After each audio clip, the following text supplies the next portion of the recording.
ادھر سے بات نحمده ونصلي على رسوله الكريم اما بعد انا لله وانا الیہ راجعون هم غم وحیرة وتوجع فی دارنا ومصائب تتدافع.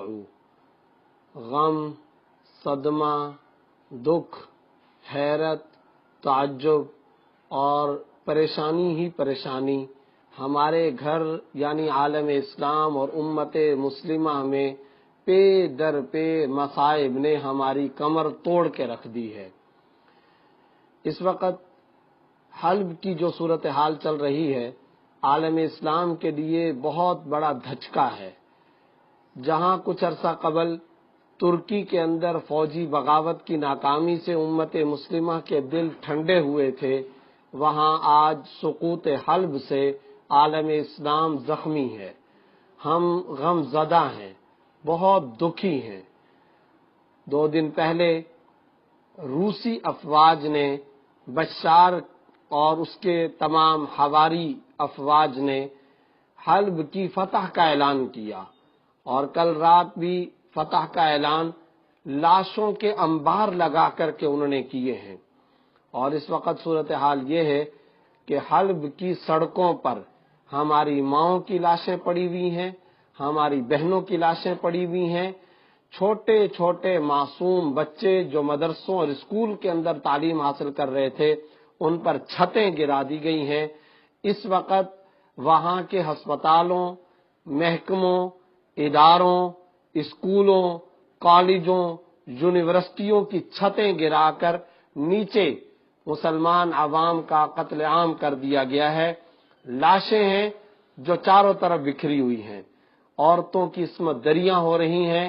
وہاں پر بچوں کو قتل کرنے کے بعد ان کے ساتھ مظالم کی وہ اندوہناک تصویر پوری دنیا کے سامنے پیش کی جا رہی ہے جس کی مثال پیش کرنا بہت ہی زیادہ مشکل اور تقریباً ناممکن ہے. حلب کے اندر مساجد کو اہل سنت والجماعت یعنی سنی عوام کی علامتوں کو، مزارات کو، مکاتب کو، مدارس کو تباہ کر دیا گیا ہے، اور یہ سب کچھ روسی افواج نے آ کر کے کیا ہے. بشار، اس کی افواج اور اس کے تمام حواریوں نے آ کر کے کیا ہے. حیران کن بات یہ ہے، دکھ کا مقام یہ ہے، صدمے کا پہلو یہ ہے کہ فرانسیسی سفیر سلامتی کونسل کے اندر یہ بات کہہ رہا ہے کہ آج شرمناک اور سیاہ اور کالا دن ہے. روسی سفیر سلامتی کونسل کے اندر فتح کا اعلان کر رہا ہے، لیکن فرانس کا سفیر یہ کہہ رہا ہے، برطانوی ہیومن رائٹس کا سربراہ یہ الفاظ استعمال کر رہا ہے کہ قتل عام جسے کہا جاتا ہے وہ حلب کی سڑکوں پر ہمیں نظر آ رہا ہے.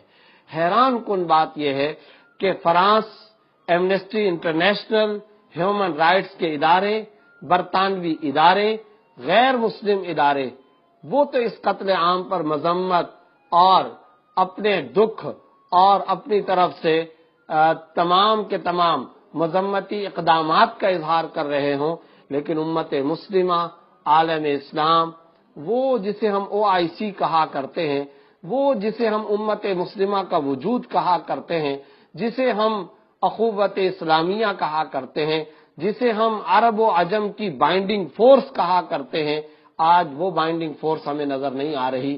عرب ممالک بالخصوص اور امت مسلمہ بالعموم خاموش ہے.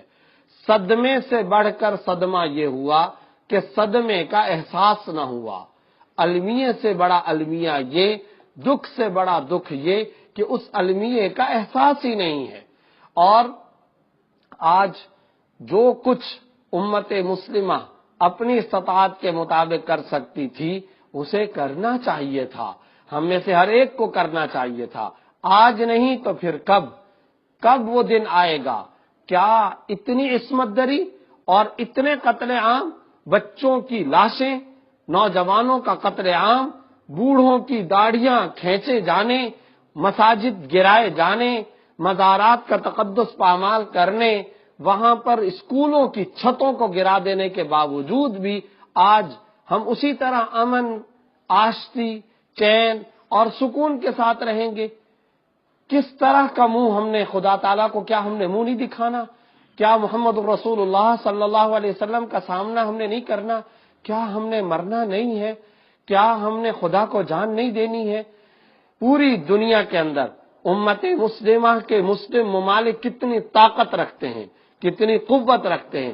آج اگر وہ روسی افواج کے سامنے سینہ سپر ہو کر کے کھڑے ہو جائیں، آج اگر وہ بشار کے سامنے ڈٹ کر کے کھڑے ہو جائیں، آج اگر وہ بشار کے تمام حواریین کے سامنے ڈٹ کر کے کھڑے ہو جائیں، سفارتی تعلقات، سیاسی تعلقات، فوجی تعلقات، بری، بحری، تجارتی، اقتصادی، تمام تر تعلقات منقطع کرنے کا زبردست، ٹھوس، واضح لائحہ عمل پیش کریں تو کس کو جرأت ہو سکتی ہے کہ وہ حلب کی سڑکوں پر اس طریقے سے مسلمانوں کا خون بہائے؟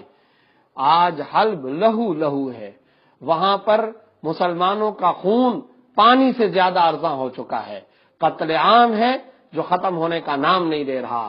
اور دکھ کا مقام یہ ہے کہ کہیں نہ کہیں سے غیر مسلم ملک، غیر مسلم ممالک کے عوام، ان کے سفیروں اور ان کے حکمرانوں سے تو آوازیں بلند ہو رہی ہیں، لیکن ہمارے عرب ممالک کہاں ہیں؟ کہاں ہیں ہمارے وہ عرب ممالک جو باقاعدہ بہت زیادہ ٹھنڈے دل سے، بہت آرام کے ساتھ، ہمیشہ سانحہ اور المیہ کے گزر جانے کے بعد اور ایک لمبا عرصہ گزرنے کے بعد محض مذمتی قرارداد منظور کرنے کے لیے بھی دائیں بائیں دیکھتے ہیں اور اپنے مغربی آقاؤں سے اجازتیں طلب کرتے ہیں، اور پھر ٹھنڈے کمروں کے اندر بیٹھ کر کے مبہم، نکرہ، فضول، ہلکے قسم کے بیانات جاری کرنے کے عادی بن چکے ہیں۔ انہیں یاد رکھنا چاہیے جو آگ اس وقت حلب کے اندر لگی ہوئی ہے، جو خون حلب کے اندر بہ رہا ہے، انسانیت کی جو تذلیل حلب کے اندر ہو رہی ہے، اور وہ جس کی تصویر قرآن کریم نے کھینچی ہے، ان الملوک اذا دخلوا قریۃ افسدوها، کہ ظالم بادشاہ، فاتحین جب کسی بستی کے اندر پہنچتے ہیں تو اسے خراب کر دیا کرتے ہیں، اسے تہس نہس کر دیا کرتے ہیں۔ آج بشار الاسد کی ظالم افواج نے، روسی افواج نے بعین ہی وہی طریقہ اختیار کر کے رکھا ہے۔ حلب کی سڑکوں پر مسلمانوں کے خون کی ارزانی ہے جو ختم ہونے کا نام نہیں لے رہی۔ آج میں اس پیغام کے ذریعے سے یہ کہنا چاہتا ہوں کہ ہمیں اپنی بے حسی کو دور کرنا چاہیے اور اللہ کو جان دینی ہے۔ ہمیں محمد الرسول اللہ صلی اللہ علیہ وسلم حبیب و محبوب کی اس امت پر اپنے دل کے اندر رنجیدگی، غم، حس، پریشانی، صدمہ، دکھ محسوس کرنا چاہیے۔ جسد واحد، امت مسلمہ ایک جسم کی مانند ہوتا ہے، اس کا تقاضا یہ ہے کہ ہم راتوں کو اٹھ کر کے حلب کے ان مسلمانوں کے لیے دعائیں کریں۔ یہ تو میں کر سکتا ہوں، یہ تو آپ کر سکتے ہیں۔ پرامن احتجاج کا راستہ ہے، وہ ہم کر سکتے ہیں۔ ہمارے زعمائے ملت، ہمارے سیاسی لیڈرز کی شرعی، اخلاقی، انسانی بنیادی ذمہ داری اور فریضہ یہ ہے کہ وہ مسلمانوں کے ان جذبات کو پہنچانے کے لیے متعلقہ ممالک کے سفارت خانوں کے اندر جا کر کے ان کے سفیروں سے ملاقاتیں کریں۔ حکمرانوں کی ذمہ داری یہ بنتی ہے کہ وہ ہر قسم کے تعلقات منقطع کرنے کے لیے فوری اقدام اٹھائیں، اور ظالم روسی بری فضائیہ اور وہاں کی افواج اور بشار الاسد کی افواج جو مسلمانوں کا قتل عام کرتے چلی جا رہی ہیں، ان کے قدموں کو روکنے کے لیے عرب ممالک کے سفارت خانوں کے سامنے جا کر کے ہمیں مظاہرے کرنے چاہیے، پرامن احتجاجی تحریکیں چلانی چاہیے، کمپین چلانی چاہیے، اور پھر میڈیا کے ذریعے سے ہمیں آواز بلند کرنی چاہیے۔ سوشل میڈیا ہو، پرنٹ میڈیا ہو، الیکٹرونکس میڈیا ہو، ہماری یہ ذمہ داری ہے اس ظلم کو رکوائیں، اس قتل عام کو رکوائیں، اس بربریت کو ختم کروائیں، اس انسانی المیے کو ہم جہاں تک ہو سکے رکوائیں۔ یہ ہماری بنیادی ذمہ داری ہے۔ اس موقع پر میں باہر کی فنڈنگ پر چلنے والی کتبے بردار، کبھی اسلام آباد، کبھی کراچی، کبھی لاہور کی سڑکوں پر نظر آنے والی NGO سے بھی یہ کہنا چاہتا ہوں کہ کیا جہاں تمہارے متعلقہ افراد اور تمہارے آقاؤں کی طرف سے اجازت اور پرمیشن ملے وہاں کے لوگوں کا خون سرخ ہوا کرتا ہے؟ حلب کا خون انہیں نظر نہیں آتا؟ مسلمانوں کا قتل عام انہیں نظر نہیں آتا؟ کتے کے لیے، جانوروں کے لیے، بلیوں کے لیے انہوں نے تنظیمیں بنا کر کے رکھی ہیں۔ درندوں پر اگر کوئی ظلم کا یا بربریت کا کوئی فوٹو سامنے آ جاتا ہے اس کے لیے یہ آوازیں بلند کرتے ہیں، اس کے لیے کروڑوں اور اربوں روپے کی فنڈنگ کرتے ہیں، اس کے لیے سیمینارز اور کانفرنسوں کا انعقاد ہوتا ہے۔ اور حلب کے اندر اس وقت جو انسانی المیہ جنم لے چکا ہے، جائیے ذرا انٹرنیٹ پر دیکھیے، سوشل میڈیا کو جائیں، جا کر کے عرب چینلز کو دیکھیں، وہاں پر سڑکوں پر، سگنلز کے نیچے، پلوں پر، عمارتوں کی چھتوں پر بچوں کی لاشیں کس طریقے سے پڑی ہیں، وہاں پر خواتین کی کس طرح سے عصمت دری ہو رہی ہے۔ کیا ظلم ہے جو وہاں پر نہیں توڑا جا رہا؟ کون کون سی بربریت کا وہ مظہر اور نشان ہے جس کا مظاہرہ، ایکسپیریمنٹ، تجربہ وہاں پر نہیں کیا جا رہا؟ اور انتہائی صدمے کا مقام یہ ہے کہ متعلقہ ممالک کی افواج وہاں پر وکٹری کا نشان بنا کر لاشوں کے انبار لگانے کے بعد، ہٹلر کی ہلاکوں کی تاریخ تازہ کرنے کے بعد فتح کا نشان بناتے چلے جا رہے ہیں، مٹھائیاں تقسیم کرتے چلے جا رہے ہیں۔ امت مسلمہ کو جاگنا چاہیے، ہر مسلمان کو جاگنا چاہیے۔ جو جس کے بس کے اندر ہے وہ میڈیا میں آواز اٹھا سکتا ہے، وہ احتجاج کر سکتا ہے، وہ سفیروں سے ملاقات کر سکتا ہے، وہ احتجاجی پرامن تحریک چلا سکتا ہے، ایمبیسڈر سے ملاقات کر سکتا ہے، اپنے ارباب اقتدار، ارباب اختیار سے ملاقاتیں کر کے اپنے جذبات پہنچا سکتا ہے۔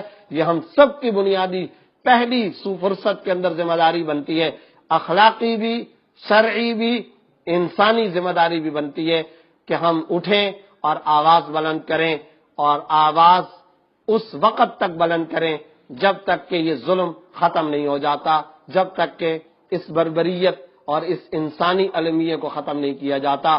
ہم ظلم کے خلاف ہیں، بربریت کے خلاف ہیں، انسانی حقوق کی جس انداز میں بدترین خلاف ورزی حلب کی سڑکوں، حلب کے شہر کے اندر انجام دی جا رہی ہے، ہم اسے رکوانا چاہتے ہیں۔ اٹھیے اور اس کے لیے اپنی آواز بلند کیجیے۔ اللہ میرا اور آپ